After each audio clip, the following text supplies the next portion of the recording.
காஞ்சிபுரம் உட்பட 9 நகரங்களில் தோழிகள் விடுதிகள் பஸ்களில் பொருள்களை இலவசமாக கொண்டு செல்லலாம். மகளிர் சுய உதவி குழுவினருக்கு சலுகை. நல்லா புஷ்.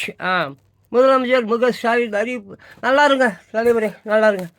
அப்புறம் பார்த்தீங்கன்னாக்க இந்த பாருங்க, பிங்க் ஆட்டோ வாங்க, பிங்க் ஆட்டோ. Pink auto. சென்னையில் நடந்த மகளிர் தின விழாவில் சமூக நலன் மற்றும் மகளிர் உரிமை துறை சார்பில் 100 இளஞ்சிவப்பு ஆட்டோக்களை பெண் பயனாளிகளுக்கு முதலமைச்சர் ஸ்டாலின் வழங்கினார். ஆட்டோ பெற்ற பயனாளிகளுக்கு அவர் வாழ்த்து தெரிவித்த காட்சி. அப்பா, கை குலுக்கிறார் பார்த்தீங்களா? சாமியாக, அதெல்லாம் சாமியாக குலுக்குவார், கையெல்லாம் குலுக்குவார். நல்ல வேலை நீங்கள் ஒரு படம் ஒன்று ஏரிக்கரையிலே என்னமோ சொல்லிட்டு ஒரு சினிமாக்காரங்க தானேங்க அவங்க அரசியல்வாதி. அவங்க அரசியல்வாதியும் சினிமாக்காரனா அது எம்ஜிஆர் மட்டும்தான். எப்படி குளிக்கிறாரு பார்த்தீங்களா? அப்படி தான் குளிக்க அவங்க அப்பா செமையாக குளிக்குவார். ஆமாம். ஏன்னா அந்த பசங்க அந்த இன்ஜினியர் பசங்க வேலை வெட்டி இல்லாமல் அது இருந்தால் சுகியா புகியா அதாங்க சோறு ஊடாக சோறு கொண்டு போய் கொடுப்பாங்களே, படிச்சு விட்டு வேலை வெட்டி இல்லாத. இதே வேலையை அமெரிக்காவில் செய்யலாம். படிச்சுக்கினே பார்ட் டைமில் இதே இந்த ஒன் சைடு, அது பேர் என்னமோ சொல்லுவாங்க, டெலிவரி சாப்பாடு கொண்டு போய் கொடுக்குறது. ஆமாம், மாதம் எவ்வளோ தெரியுமா சம்பாதிக்கிறானுங்க அந்த மாதிரி பசங்க பார்ட் டைமில்? லட்சக்கணக்கில் இல்லை, அதுக்கு மேலே. இங்கே என்ன பண்ணுறானுங்க? இங்கே அவாலா பணம், கஞ்சா, போதைப் பொருள் எல்லாத்தையும் அந்த வண்டியில் வச்சு எடுத்துகிட்டு போய் கை மாற்றுறது. நல்ல கைங்க இருப்பானுங்க, அதான் கவுன்சிலர் அவன் காசு. இந்த எலெக்ஷன் டைமு அதான் இப்போ கார் கடைகளை போடுக்குது, பிங்க் கார் விட்டாங்கோ. ஆமாம், தேர்தல் அதிகாரியாக யாராவது இந்த ஆட்டோலாம் இது மாதிரி பிங்க் ஆட்டோ விட்டுருக்குறாரு, இதெல்லாம் செக் பண்ணுங்கள். பஸ்ஸில் வேறு பொருட்களை இலவசமாக கொண்டு செல்லலாமா? கஞ்சா எடுத்துகிட்டு போகலாமா? கஞ்சா அதெல்லாம் எடுத்துகிட்டு போவாங்க. ஃப்ரீயாச்சே. டிக்கெட்டு வாங்கும்பொழுதே அவ்வளோ பிரச்சனை, இப்போ வேறு ஃப்ரீயாமா. மகளிர் சுய உதவி குழுவிற்கு சலுகையாக வேறு. ஐயோ, ஏற்கனவே இந்த மகளிர் உதவி குழுக்களை தெருவாக போய் பாருங்க, கண்ணீர் வரும் மகளிர் சுய உதவி குழு. பார்த்தாலே பயமாக இருக்குது. அதுக்கு மூஞ்சிங்களும் முகர காட்டிங்களையா? நல்லா ஆமாம் நொச்சி குப்பத்தில் சுண்டக்காஞ்சி இருக்கிற மாதிரியே ஒரு மூஞ்சி இருக்கும். ஆமாம், அதுதான் மகளிர் உதவி குழு தலைவி. அப்புறம் தோழி விடுதிகள் அந்த அது ஒரு இன்ஃபோடெக்லாம் இருக்குது. என்ன ஊர் அது? சோழிங்கநல்லூரா? அதாங்க, ஒரு 1000 லாஜிக்கு தாங்க, லைசன்ஸே கிடையாது. அதெல்லாம் பொண்ணுங்க, அதான் இன்ஃபோடெக்கு அங்கே சதன் கிதன்லாம் என்னமோ தகவல் மையம், கால் சென்டரு. ஆமாம், அதான் அந்த மெயில் சென்டரு, அந்த சென்டரில் வேலை செய்யறதுங்க. தகவல். ஆமாம்மா, ராத்திரி 12 மணிக்கு எல்லாம் ஊரெல்லாம் போய் மேய்ஞ்சிட்டு கீஞ்சிட்டு வருங்க, அப்படியே தூங்குங்க. வார்டன் அட்ஜஸ்ட் பண்ணுங்க, அந்த ஊர் தலைவர்கிட்ட அப்பப்போ அப்படியே அட்ஜஸ்ட்லாம் பண்ணிப்பாங்க. லைசன்ஸே கிடையாது. ஆயிரக்கணக்கான அந்த மாதிரி ஹாஸ்டல்ஸ் இருக்குது அந்த ஊரில். நான் வீடியோலாம் எடுக்க போயிருக்கேன். கேமராவை பிடிங்கிட்டு என்ன அடிச்சிடுவானுங்க. அதனால போடுறதில்ல. சரி, இதெல்லாம் பேசினா புண்ணியம் ஆக போகுது, நீ என்ன திருந்த போறியா? நான் அங்கே கத்திக்கிட்டு தான் இருக்க போகிறேன். நீ பண்ண போகிற. Election time. ஆமாம், எலெக்ஷன் டைமு எங்கே திருந்த போகிற? 15 லட்சம் ரூபா கொடுத்தா ஓட்டு போட்டு நான் சொல்லியிருக்கேன். 15 லட்ச ரூபாய்க்கு முதல்ல உனக்கு என்ன கணக்கு தெரியுமா? ஒரு நாளைக்கு ஒரு குப்பை பொறுக்கிறவன் ஒரு நாளைக்கு 1000 ரூபா இல்லாமல் கோணியை இறக்க மாட்டான் காயலாங்கடையில். 1000 ருபீஸ் குப்பை பொறுக்கிறவன். அப்போ 5 வருஷம் இவன் ஆட்சி பண்ணுறானே, அப்போ ஒரு நாளைக்கு உனக்கு 1000 ரூபா, நான் ஒரு வருஷத்துக்கு 3,65,000 ரூபா. 5 வருஷத்துக்கு எவ்வளோ? 65,000 தான் ஊடியா, 3 வையா, 3 15 லட்சம் ரூபா கொடுத்தானா அவனுக்கு நீ ஓட்டு போடு. அவன் தாலியாக இருக்கிறவனா இருக்கட்டும், இல்லை பாலியல் கொலை பண்ணுறவனா இருக்கட்டும், அவன் முதலமைச்சராக இருக்கட்டும், இல்லை எல்லா மயிர் நாய் பண்ணி இன்னி சொறி சரங்கு புண்ணுக்குன்னு எல்லாருக்கும் கூட அமைச்சராக இருக்கட்டும். பட் 15 லட்சம் ரூபா கொடுத்தா ஓட்டு போடு. கேட்கவாடா போகிற இடம் புறம்போக்கு. அவன் கொடுக்குற குவாட்டருக்கும் பிரியாணிக்கும் சோத்துக்கும் நாட்டை வித்த துரோகி.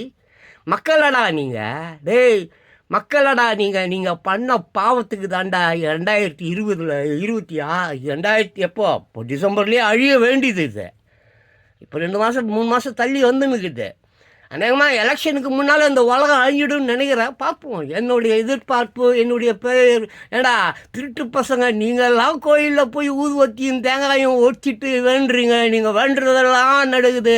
இந்த உலகம் அழியணும் அழியணும்னு காலங்காலமாக வேண்டிக்கிட்டு இருக்கிறேன்னே, நான் வேண்டுறது நடக்காமையா போயிடும்? நடக்கும்டா, நடக்கும். ஐயோக்கே நாய்களை நாட்டை கெடுத்துக்கிட்டே மக்களே உங்களை தாண்டா சொல்கிறேன்.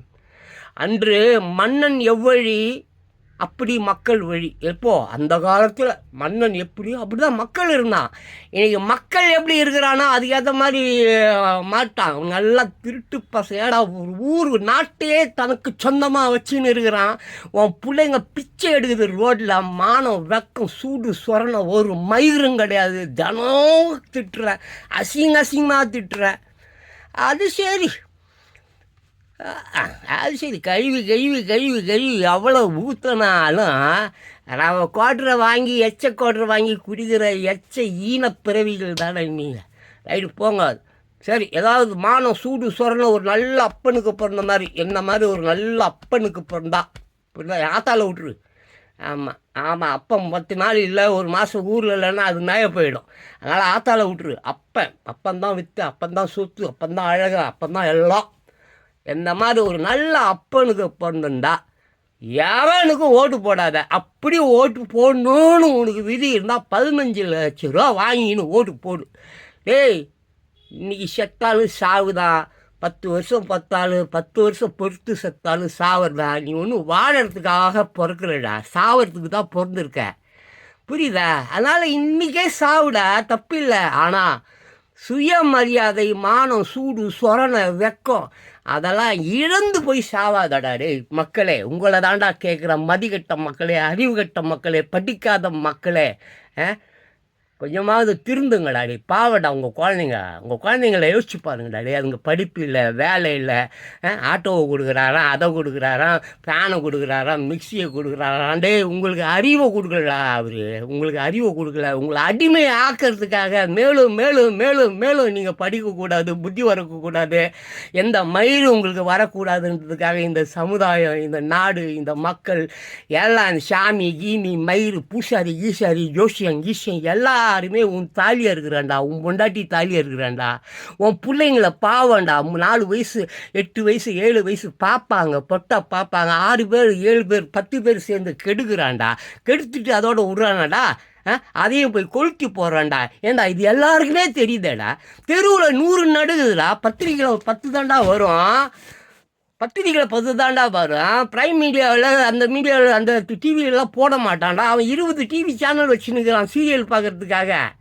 இதெல்லாம் போடுவானா? போட மாட்டான். அதே மாதிரி இந்த மீடியாக்காரனுங்க திருட்டு பசங்க, பசங்க பொண்டாட்டியை விற்று பொண்டாட்டியை கூட்டி கொடுத்து துண்டுறவனுங்க. அவன் காசு கொடுப்பான், அவன் செய்திகளை மட்டும் போடணுன்றதுக்காக அந்த ப்ரைம் மீடியா, மெயின் மீடியான்னு சொல்லிட்டு இருக்காங்க. எந்த ஒரே ஒரு ப்ரைம் மீடியா, எந்த ஒரே ஒரு மெயின் மீடியா என்னைக்காவது இந்த சமூகத்துக்கு உண்மையை சொல்லியிருக்காடா?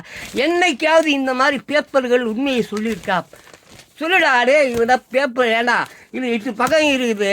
8 பக்கத்தில் என்ன 8 பக்கமும் விளம்பரம் தாண்டா இருக்குது. அவன் பழுப்பு நடத்துறதுக்கு, அவன் பொண்டாட்டிக்கு வளையல் வாங்கி கொடுக்கறதுக்கு, அவன் பொண்டாட்டிக்கு லிப்ஸ்டிக் வாங்கி கொடுக்கறதுக்கு, அவன் பொண்டாட்டிக்கு ப்ரா வாங்கி கொடுக்கறதுக்கு, ஜட்டி வாங்கி கொடுக்கறதுக்கு, அவன் பொண்டாட்டி வயிறு பூரா கட்டி அதை ஆப்ரேஷன் பண்ணுறதுக்கு அப்போலோ போயிட்டு அவன் பணம் சேர்த்துனுங்கிறான். பரதேசி நாய்களை.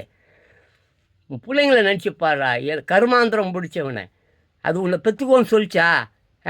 உன் இச்சைக்கும் காமத்துக்கும் ராத்திரி ஆனால் கண்ணா முன்னான்னு கண்ட பெண்ணுங்கக்கிட்ட போய் அவளுங்களை கர்ப்பமாக்கி பிள்ளைங்களை பற்றி ரோட்டில் போகிற நாயை. மக்களே நீங்கள் திருந்துங்க. இல்லை 2026 எலெக்ஷனுக்கு முன்னாலேயே இந்த உலகத்தை இயற்கை அழித்து விடும். ஞாபகம் வச்சுக்கோ. நான் கத்தி என் நெஞ்சு எரிய இயற்கைக்கு கோவம் அதிகமாகிட்டே இருக்கும். புரிஞ்சுக்கோ. அன்பானவர்களே, மை டியர் போர்டுவுட் பேப்பர்ஸ் விவர் சில்ட்ரன்ஸ், அப்புறம் வாலிப பெண்களே, இளைஞர்களே, கவுண்ட் பாக்ஸில் ஒரு நண்பர் ஒருத்தர் உங்கள் சினிமா அனுபவம் பற்றி கொஞ்சம் சொல்லுங்களேன்னு சொல்லி கேட்டிருந்தார். என்னுடைய சினிமா அனுபவத்தை பற்றி சொல்லணுன்னா ஒன்றும் இல்லைங்க. அசிங்கம், அவ்வளோதான். அசிங்கம், கேவலம். ஒரு 18 வருஷம் சினிமாவில் ஆமாம். பாடு வேலை செய்ய சொல்லி வசன்பு விட்டானுங்க. நான் அசிஸ்டன்ட் டைரக்டரா இருந்தேன். எங்க டைரக்டர் பேரெல்லாம் வந்து சொல்லணும்னாக்க ஆமாம், அமரன் படம், அமரன், நியாயத்தரசு, இதய தாமரை, இது மாதிரி ராஜேஸ்வர், உங்களுக்கு தெரிஞ்சிருக்கும், வெற்றி விழா, அந்த அவள் அப்படித்தான் அந்த காலத்தில், அதுக்கெல்லாம் கதை வசனம் எழுதக்கூடியவர். அவருடைய அசிஸ்டண்ட்டு நான். டான்ஸ் மாஸ்டர் அவங்க பிள்ளைங்களுக்கு நானே ராத்திரியில் போய் டான்ஸ் சொல்லி கொடுப்பேன். அப்புறம் விஜயகுமார் அண்ணன் பிள்ளைங்களுக்குலாம் டான்ஸ் சொல்லி கொடுப்பேன். மந்திரான்னு சொல்லிட்டு ஒரு நடிகை, அதுக்கு கூட ஒரு 2-3 நாள் டான்ஸ் சொல்லி இப்படி நான் ஒரு அசிங்கம், அவள் தான் கேவலம், அவமானம். ஆமாம், எச்ச. ஆமாம், கூட்டி கொடுத்துருந்தா வேணால் கொஞ்சம் நல்லா வந்திருக்கலாம். நான் அது என்னால் முடியாது. ஓகேவா? அன்பானவர்களே, இந்த சினிமா இருக்குது பார்த்தீங்களா, அது வந்து தூரத்தில் இருந்து பார்க்கறதுக்கு அது ஒரு தங்க கோபுரம். புரியுதுங்களா? தூரத்துலேருந்து பார்க்குறவங்களுக்கு வந்து அப்படியே ஒரு மினு மினு மினு மினு மினுன்னு இருக்கும். பட் இந்த உலகத்தில் இருக்கிற மிகப்பெரிய சாக்கடை எதுன்னா அதுதான். ஆமாம், நான் வந்து ஒரு 80களிலே 1980களிலேயே வந்து நான் அதோ இப்போ இங்கே உட்காந்துட்டு பேசிகிட்டு இருக்கிறேன். இது பெருங்குளத்தூர், புது பெருங்குளத்தூர். இங்கேருந்து ஒரு 18 கிலோமீட்டர்னு வச்சுக்கிங்களேன், கோடம்பாக்கம். அப்போலாம் வந்து காலங்காத்தால நான் 5 மணிக்கெல்லாம் எலக்ட்ரிக் ட்ரெயினில் போயிடுவேன். அது எங்கள் அப்பாவும் நானும் ஒன்றா போவோம். அது வேறு காரியம். எங்கள் அப்பா தான் என்ன சொல்லுவார், நீ நல்லா எழுதுறோடா நீ நல்லா. எங்கள் அப்பா எது சொன்னாலும் நான் கேட்பேன்.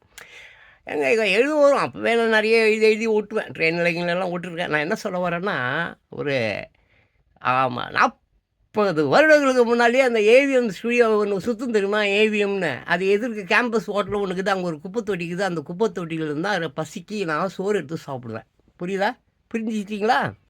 அன்பானவர்களே, இப்போது நான் அந்த சொன்னேன்ல, சினிமாவில் வந்து கூட்டி கொடுத்தா தான் வந்து பெரிய டைரக்டராக வர முடியும். அதே மாதிரி ஒரு நடிகை வந்து ஒரு 10, 20, 30, 40 ஃபைனான்சியரு, டைரக்டரு, அப்புறம் லைட் பாய் முதற்கொண்டு மேக்கப் போடுறான் பார், டச்சப், அவங்ககிட்ட கூட படுக்கணும். அப்படி படுத்தா தான் பெரிய நடிகையாக முடியும். நான் அவங்ககிட்டயுமே படுக்க மாட்டேன்னா நக்கிக்கிட்டு போகணும், அவ்வளோதான். நடிகையெல்லாம் வர முடியாது. நான்லாம் அட்ஜஸ்ட் பண்ண மாட்டேன்னா கடைசி வரைக்கும் அதை வந்து நடிகையாகவே ஆக முடியாது. அது ஒரு பக்கம் இருக்கட்டும். எல்லா துறையிலையும் இருக்குது, சினிமா துறையில் அதிகமாக இருக்குது. எல்லா துறையிலும் டாக்டர் பண்ணுறான், நர்ஸு வேலைக்கு போகிற அளவு பண்ணுறான். ஆமாம், கார்பரேட் எல்லா கம்பெனியும் எக்ஸ்போர்ட் எல்லா கம்பெனிலையும் பண்ணுறான். கொளுத்துக்காரன் பண்ணுறேன், சித்தாவில் பண்ணுவான், என் மேலே தட்டி போடாமல் ஏரியில் நின்று கொள்ளூரில் அடிப்பாய ஏரியை பூச்சிக்கிட்டு அவன் கொட்டையை பார்த்துன்னு நிற்பான். எல்லா இடத்துலையும் இது இருக்குது. பட் சினிமா தொழிலும் ரொம்ப கேவலமாகுது, அதிகமாகுது. ஸோ நான் என்ன சொல்லுவேன்னா, அந்த சின்ன பசங்க இந்த கட்டு ஓட்டுக்கு பால் ஊற்றுறது, மயிர் பிடுங்கிறது, இதெல்லாம் எம்ஜிஆருக்கு பண்ணி அது வேறு. இப்போ இருக்கிறவனுங்கெல்லாம் நீ பண்ணுறேன்னா தப்பு. அன்பானவர்களே, ஒரு நண்பர் ஒருத்தர் கமெண்ட் பாக்ஸில் கேட்டாருன்னு தான் இதை நான் பேசிகிட்டு இருக்கேன். சினிமா அனுபவம் பற்றி சொல்லிகிட்டே இருக்கேன். நான் ஒரு 20 ஆண்டுகள் ஆகிடுச்சு சினிமா விட்டு வெளியே வந்துட்டேன். என்னை அவனும் போடாஞ்சோல் தான், போடாஞ்சோல் செருப்பால் அடிச்சிடுவேன். என்னை பற்றி அவங்களுக்கு தெரியும். எங்கள் டாக்டரே ஏன்னா அது விட்டுருங்க, அதை பற்றி நான் பேச வரல. பட் இன்றும் என்னுடைய நண்பர்கள் ரொம்ப பேர் அந்த 10க்கு 10 ரூமில் 2 பேண்ட்டு சட்டை, அதுதான் 4 பேர் 5 பேர் அந்த ரூமில் இருப்பான். ஒருத்தன் இவன் போட்டுருப்பான். சினிமா படத்துலலாம் பார்த்துருப்பீங்க இந்த மாதிரி காட்சிகள். இன்றைக்கும் ஆமாம், தேனாம்பேட்லேருந்து ஐயப்பா வந்தாங்க போரூர் ஆஸ்பத்திரியில் அந்த இருக்குது பார்த்தீங்கன்னா, அதை தான் அந்த வரைக்கும் இருக்கிற எல்லா டாஸ்மாக் கடியிலையும் கட்டிங்க்கு ஓசி குடிச்சிக்கிட்டு தான் இருக்கும். சூப்பர் டேரக்டர்ஸ், ஏகப்பட்ட ஸ்கிரிப்ட் வச்சுருப்பானுங்க. ஆஹா, எப்பேற்பட்ட ஸ்கிரிப்ட்லாம் வச்சுருப்பானுங்க. பட் இவனுக்கு வாய்ப்பு கொடுக்க மாட்டானுங்க. அவங்க கூட்டி கொடுத்தாலும் அவங்களுக்கு வாய்ப்பு கிடையாது. ஏன்னா இங்கே ஒரு குரூப் இருக்குது, அரசியல் உள்ளே இருக்குது. அரசியல் உள்ளே இருக்குது. அப்புறம் ஒரு முக்கியமான ஒரு உண்மை அது என்னென்னு பார்த்தீங்கன்னு சொன்னீங்கன்னாக்கா, இப்போ இது சினிமா இருக்குது பாருங்கள், அந்த காலத்துலேயும் சரி இந்த காலத்துலேயும் ஒரு 10 கம்பெனி தான் படம் எடுக்கிற கம்பெனி. மீதியெல்லாம் உப்புமா கம்பெனி தான். லட்சம் கம்பெனி இருக்குது உப்புமா கம்பெனி. நடிகை வரியான்னு கூப்பிடுவான், அப்புறம் கூட்டின்னு போய் அவங்ககிட்டயாவது படுக்க விட்டுருவான். அந்த மாதிரி உப்புமா கம்பெனி லட்சம் கம்பெனி பெருத்து கிடக்குது, எங்கே பார்த்தாலும் இருக்குது. கோடம்பாக்கம் மட்டும் இல்லை, மதுரை கிதுரை எல்லா இடத்துலையும் இருக்குது. சந்து பொந்துலாம் எலி போகாத இடத்துலையும் இந்த உப்புமா கம்பெனி போகும். ஸோ அதை விட்டுருங்க. அந்த ப்ரொடியூசர்ஸ் நம்ம சொல்கிறோம் பார்த்தீங்களா, ஒரு 4000 ஃப்ரெண்டு ஒருத்தர் சொன்னான், 4000மோ 50,000மோ என்னவோ சினிமா படங்கள். அப்போ நானே 2-3 படம் நடிச்சிருக்கேன். ஒரு படத்தில் வில்லன் தான் நடிச்சிருக்கேன், படம் ரிலீஸே ஆகலை. இந்த மாதிரி ஏகப்பட்ட படம். ஆமாம், நான் ஒரு 3 வருஷம் ஜூனியர் ஆர்டிஸ்டாகவே நடிச்சிருக்கிறேன். நான் ஜெய்சங்கர் அந்த எல்லோரும் பையா விஜயகாந்த் எல்லாம் ஜூனியர் ஆர்டிஸ்டாக கும்பலில் போயிருந்தா அந்த மாதிரிலாம் நான் நடிச்சிருக்கேன். அது ஒரு காலம். சரி, அது விட்டுருங்க. இந்த ப்ரொடியூசர்ஸ்ன்னு சொன்னோம் பார்த்தீங்களா, இப்போ பஸ்ஸை போனீங்க நேராக திருப்பதிக்கு போங்க, லட்சக்கணக்கான ப்ரொடியூசர் மொட்டை போட்டு பிச்சை எடுத்துனுக்குறான். எங்கே அங்கே திருப்பதியில். அப்புறம் இந்த பட்டிக்காட்டான் முட்டாய் கடையை பார்த்த மாதிரின்னுவானுங்க, பார்த்துருக்கீங்களா? அப்படி தான் அந்த பட்டிக்காட்டான் நாட்டுப்புறத்தான் இருக்கான் பாருங்க. அவனுக்கு தான் இந்த நடிகை எல்லாம் அப்படியே பெரிய மயில். இங்கே லோக்கலில் இங்கே கோடம்பாக்கம் டி நகர் அங்கே இங்கே ஐயப்பந்தாங்க ஒரு நடிகன் ஒரு மயில் நாய் கூட மதிக்காது. ஆமாம், அது பாட்டு அங்கே பீடி குடிக்கும், சிகரெட்டு குடிக்கும், அது குடிக்கும், இது குடிக்கும், சீண்டவே மாட்டான். அவன் பாட்டு போயின்னு இருப்பான். இந்த நாட்டுப்புறத்தான் இருக்கிறான் பாரு, புறம்போக்குங்க. அவனுங்களால தான் அந்த நாடே நாசமாக போயிடுச்சு. இந்த நரிகளை தூக்கி விடுறது, மயிரை பிடுங்கிறது, கோயிலை கட்டுறது, சிங்கம் பிடிச்சிக்கணுங்க. தயவு செஞ்சு சொல்கிறேன், சினிமா மாதிரி ஒரு கேவலமான துறை அந்த உலகத்தில் வந்து கிடையவே கிடையாது. அந்த துறையில் நீ போய் வேலை பார்க்கணுன்னு நினச்சா அது உன் பாவம். பாவம் பண்ணவன் மட்டும்தான் அந்த துறைக்கு வர முடியும். அப்படி ஏகப்பட்ட பாவம் பண்ணால் போய் பிச்சை ஏவிஎன் ஸ்டுடியோ வாசலில் தெரியா? ஏற்கனவே லட்சக்கணக்காரன் பிச்சைக்காரன் ஆகிட்டான். நீ போய் இப்போ பிடுங்க போறியா? ஆட போகடாடே. அன்பானவர்களே, சினிமாவின் தகப்பன், உண்மையான தகப்பன் யாருன்னு கேட்டால் சார்லி சாப்ளின் தான். அவர் அழுது கொண்டு எல்லோரையும் சிரிக்க வைத்தார். ஆனால் இன்னைக்கு சினிமாக்காரன் மொத்த மக்களையும் சிரிக்க வச்சிட்டான்.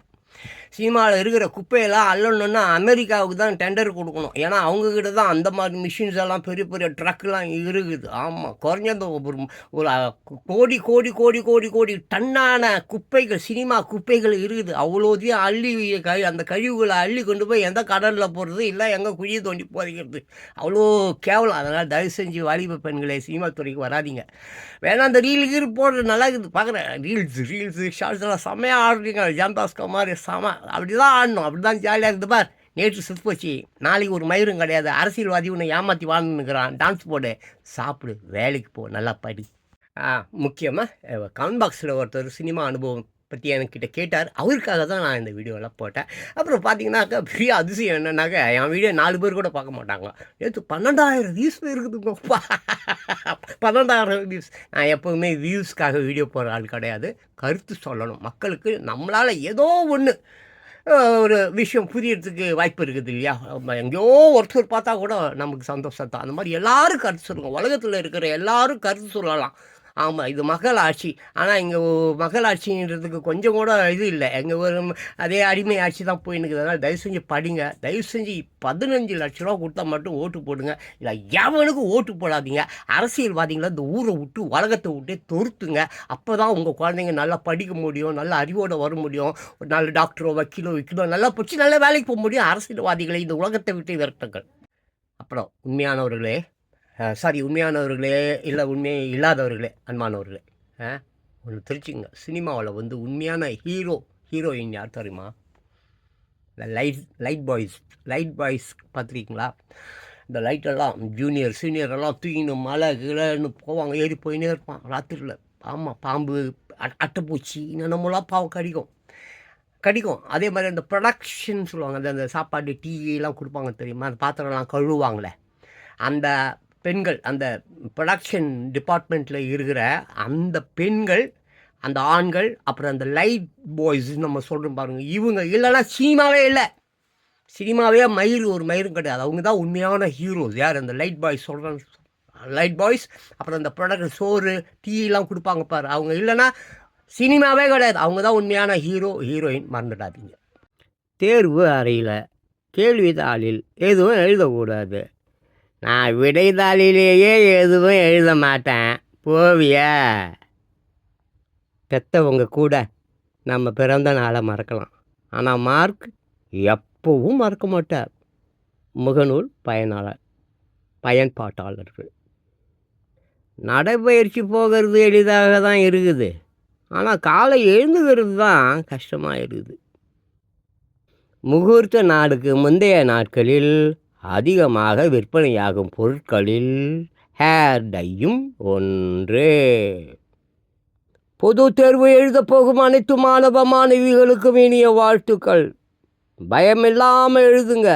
முக்கியமாக படித்து போட்டு போய் எழுதுங்க, எளிதாக இருக்கும். என்னப்பா இப்படி பண்ணுறீங்களே அப்பா? கடனுக்கு டீ தராததால் அவசர போலீஸை அழைத்த டிரைவர் போதைப் பொருள் விற்பதாக புகார் கூறியதால் பரபரப்பு. என்னம்மா இப்படி பண்ணுறீங்களே அம்மா என்று நகைச்சுவை வசனம் பிரபலம் என்றால் அவசர தொலைபேசி எண் 100க்கு வந்த ஒரு அழைப்பு. என்னப்பா இப்படி பண்ணுறீங்களே அப்பா என்று கூற வைத்து விட்டது. எங்கே அப்படி என்ன அழைப்பு வந்தது என்று கேட்கிறீர்களா? போதைப் பொருள் விற்பனை. நாமக்கல் மாவட்ட போலீஸ் சூப்பரண்ட் அலுவலகத்திற்கு நேற்று முன்தினம் அவசர எண் 100க்கு ஒரு அழைப்பு வந்தது. அதில் பேசிய அவர், நாமக்கல் மாவட்டம் சேந்தமங்கலம் அரசமரம் பஸ் நிறுத்தத்தில் இருந்து மார்க்கெட் சாலையில் ராஜாராம் வயது 40 என்பவர் டீ கடை நடத்தி வருகிறதாகவும் அவரது கடையில் போதைப் பொருட்களை ரகசியமாக வைத்து விற்று வருவதாகவும் புகார் குறிப்பிட்டு ஃபோன் அழைப்பை அந்த நபர் துண்டித்து விட்டார். மாவட்ட போலீஸ் சூப்பரண்ட் அலுவலகத்தில் இருந்து இது பற்றிய தகவல் சேந்தமங்கலம் போலீஸ் நிலையத்திற்கு பறக்கவே அடுத்த நிமிடம் அந்த கடையை நோக்கி உள்ளூர் போலீசார் விரைந்தனர். அங்கு அவர்கள் சல்லடை போட்டு தேடிய போது கடையில் போதைப் பொருள் எதுவும் இல்லை என்பது தெரிய வந்தது. இதை அடுத்து அவசர தொலைபேசி எண்ணுக்கு அழைத்த செல்போன் எண்ணை கொண்டு போலீசார் விசாரணை நடத்திய போதுதான் அது அவசர அழைப்புக்கு வந்த அலட்சிய அழைப்பு என தெரிய வந்தது. கடன் கொடுக்காததால் அந்த டீ கடைக்கு நேற்று முன்தினம் சேந்தமங்கலம் காந்திபுரம் பகுதியைச் சேர்ந்த லாரி டிரைவர் குமார் 36 என்பவர் டீ குடிக்க வந்துள்ளார். கையில் காசு இல்லாததால் டீயை கடன் கேட்டு உள்ளார். அதற்கு கடைக்காரர் ராஜாராம் கடனுக்கெல்லாம் டீ கிடையாது என்று கராராக கூறியுள்ளார். இதனால் ஏமாற்றம் அடைந்த குமார் அந்த கடையில் இருந்து சென்றார். பின்னர் கடைக்காரர் மீது ஆத்திரத்தில் இருந்த குமார் அவரது தொலைபேசி எண் 100 அழைத்து அந்த டீ கடையில் போதைப் பொருட்களை ரகசியமாக விற்று வருவதாக புகார் தெரிவித்து பொழுது போலீஸ் விசாரணையில் தெரிய வந்தது. டீ கடனுக்கு கொடுக்காததால் இதுபோன்ற பொய் புகாரை லாரி டிரைவர் கொடுத்ததாக டீ கடைக்காரர் போலீஸாரிடம் தெரிவித்ததை அடுத்து இது பற்றிய விவரங்களை மேல் அதிகாரிகளுக்கு தெரிவித்து தொடர் நடவடிக்கை மேற்கொண்டு வருகின்றனர். அவசர தேவைக்கு அழையுங்கள். அவசர தொலைபேசி எண்ணின் அவசரம் முக்கியத்துவம் அறியாமல் டீ கடன் கொடுக்காததற்கு எல்லாம் 100 அழைத்தால் எப்படி? இதனால் அவசரத்துக்கு யாரேனும் அழைத்தாலும் போலீசார் இதுபோன்று அவசரம் காட்டாமல் மெத்தன போக்கை கடைபிடிக்கும் சூழல் உருவாகும். எனவே அவசர தொலைபேசி எண்ணை அவசர தேவைக்கு மட்டுமே அழையுங்கள் என்று போலீசார் ஆதங்கத்துடன் கூறினர். போபால் மார்ச் 9, 2025 தினத்தந்தி செய்திகள். மத்திய பிரதேசத்தில் பெண்களை மதமாற்றம் செய்தால் மரண தண்டனை, முதல் மந்திரி அறிவிப்பு. மத்திய பிரதேச முதல் மந்திரி மோகன் யாதவ் மகளிர் தினத்தை ஒட்டி போபாலில் நேற்று நடந்த நிகழ்ச்சி ஒன்றில் கலந்து கொண்டு பேசினார். அப்போது அவர் கூறுகையில், அப்பாவி மகள்களை கற்பழிப்போருக்கு எதிராக அரசு கடும் நடவடிக்கையை எடுத்து வருகிறது. இதற்காக மரண தண்டனை அளிக்கப்படுகிறது. அதேபோல மத மாற்றத்துக்கும் மரண தண்டனை அளிக்கும் வகையில் மத்திய பிரதேச மத சுதந்திர சட்டத்திலும் திருத்தம் செய்யப்படும் என கூறினார். சட்டவிரோத மத மாற்றத்தின் பின்னணியில் இருப்பவர்களை தப்ப விடமாட்டோம் என கூறிய அவர், இதுபோன்ற தீய பழக்க வழக்கங்கள் மற்றும் தவறான செய்கைகளை கடுமையாக கையாள அரசு முடிவு செய்துள்ளதாகவும் தெரிவித்தார். பின்னர் இது குறித்து அவர் தனது எக்ஸ் தளத்தில், நமது மகள்களை பாலியல் வன்கொடுமை செய்பவர்களுக்கு மரண தண்டனை வழங்கப்படும் நிலையில் இது நமது மகள்களை மதம் மாற்றுபவர்களுக்கும் மரண தண்டனை விதிக்கப்படும் என குறிப்பிட்டு இருந்தார். சென்னை மார்ச் 9, 2025 தினத்தந்தி செய்திகள். பெண்கள் பாதுகாப்பை உறுதி செய்ய தவறிவிட்டது. பெண்கள் பாதுகாப்பை உறுதி செய்ய தவறிவிட்டது. 2026 ஆண்டில் திமுக அரசை எல்லோரும் சேர்ந்து மாற்றுவோம் மகளிர் தினத்தில் விஜய் வெளியிட்ட பரபரப்பு வீடியோ.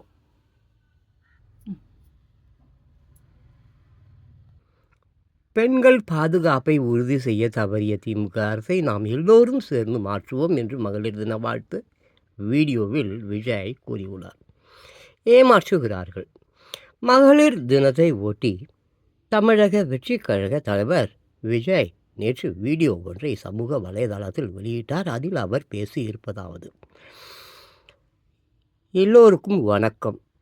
மகளிர் தினம் தமிழ்நாடு முழுவதும் இருக்கின்ற என்னுடைய அம்மா, அக்கா, தங்கச்சி, தோழி, உங்கள் அத்தனை பேருக்கும் மகளிர் தின வாழ்த்துக்களை சொல்லாமல் இருக்க முடியாது.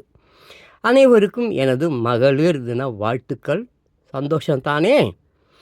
பாதுகாப்பாக இருக்கும்போது தானே சந்தோஷத்தை உணர முடியும். அப்படி எந்த பாதுகாப்பும் இல்லாத போது சந்தோஷம் இருக்காது தானே. அப்படி நீங்கள் நினைப்பது எனக்கு புரிகிறது. என்ன செய்ய? நீங்கள் நான் எல்லோரும் சேர்ந்து தான் இந்த திமுக அரசை தேர்ந்தெடுத்தோம். ஆனால் அவங்க இப்படி நம்மை ஏமாற்றுவார்கள் என்று இப்போது தானே தெரிகிறது. திமுக அரசை மாற்றுவோம். எல்லாமே இங்கே மாறக்கூடியது தானே, மாற்றத்துக்கு உரியது தானே. கவலைப்படாதீங்க. இந்த 2026 ஆண்டு நீங்கள் நான் எல்லோரும் சேர்ந்து இல்லை, நாம் எல்லோரும் சேர்ந்து பெண்கள் பாதுகாப்பை உறுதி செய்ய தவறிய திமுக அரசை மாற்றுவோம். அதற்கு மகளிர் தினத்தில் நாம் எல்லோரும் சேர்ந்து உறுதி ஏற்போம். ஒன்றை மட்டும் சொல்லிக்கொள்கிறேன், எல்லா சூழலிலும் உங்களுடன் ஒரு மகனாக, அண்ணனாக, தம்பியாக, தோழனாக நான் உங்களோடு நிற்பேன். இவ்வாறு அவர் கூறியுள்ளார். விஜய் வெளியிட்ட இந்த வீடியோ சமூக வலைதளத்தில் பலரால் ஷேர் செய்யப்பட்டு வைரல் ஆனது. மீனவர்களுடன் விஜய். மீனவர்கள் பிரச்சனையில் நிரந்தர தீர்வு காணவும் இலங்கை கடற்படையினரை கண்டித்தும் மத்திய அரசு விரைந்து நடவடிக்கை எடுக்க வலியுறுத்தியும் தமிழக வெற்றிக் கழகம் சார்பில் மீனவர்களை திரட்டி ஆர்ப்பாட்டம் நடத்த முடிவு செய்யப்பட்டு உள்ளது. இந்த ஆர்ப்பாட்டம் கடலூரில் நடக்க இருக்கிறது. மிகப்பெரிய அளவில் மீனவர்களை திரட்டி அவர்களுடன் விஜய் கவன ஈர்ப்பு ஆர்ப்பாட்டம் நடத்த இருக்கிறார். அடுத்த வாரத்தில் இந்த ஆர்ப்பாட்டத்தை நடத்த திட்டமிட்டு இருக்கிறது. இதற்காக முறையாக போலீஸ் அனுமதி கேட்டு விண்ணப்பிக்கப்பட உள்ளது. மீனவர்களுடன் விஜய் இணைந்து நடத்தும் இந்த ஆர்ப்பாட்டத்தை ஒருங்கிணைக்க கடலூர் மாவட்ட நிர்வாகிகள் கொண்ட ஒருங்கிணைப்பு குழுவும் அமைக்கப்பட உள்ளது. ஆர்ப்பாட்டத்தில் விஜயுடன் மாநில மாவட்ட நிர்வாகிகள் பங்கேற்க இருக்கிறார்கள்.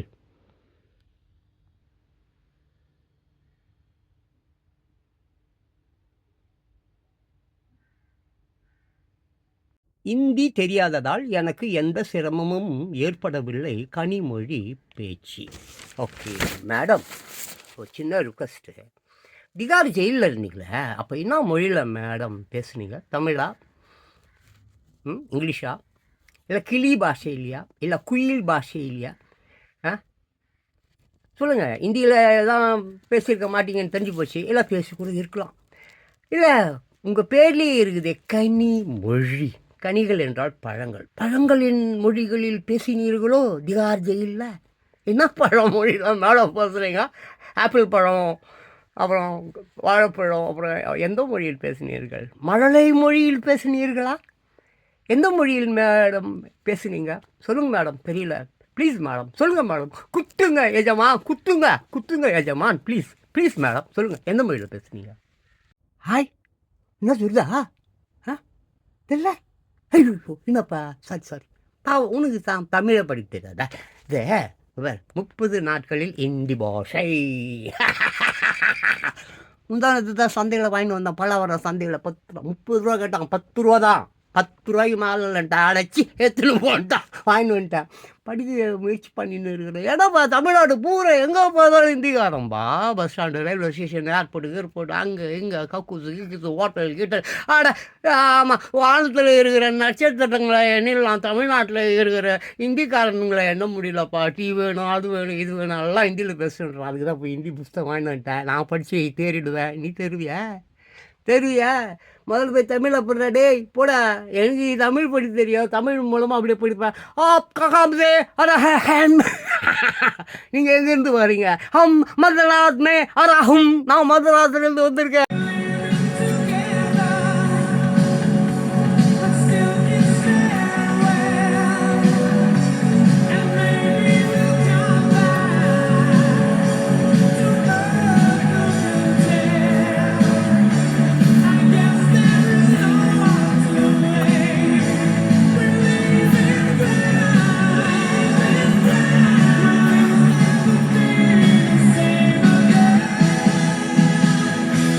It's